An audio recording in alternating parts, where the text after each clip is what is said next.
Welcome to a new video from the channel. This time we check how to fix no incoming sound on Discord mobile. So let's start.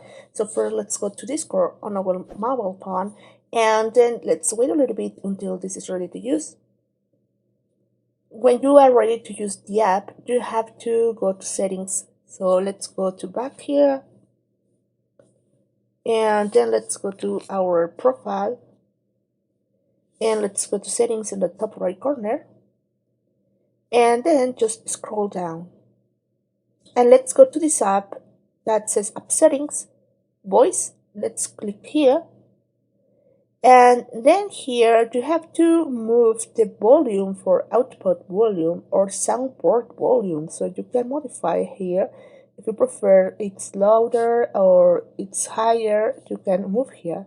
So when you do it, just scroll down and just activate this option. So if you have deactivated it, just activate it in this way, and then you can check here noise suppression and those kind of things. So modify everything here.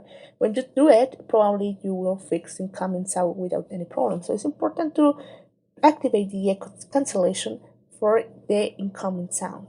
So guys, I hope this works for you. Thank you for watching this video. Remember to subscribe and give thumbs up to this video.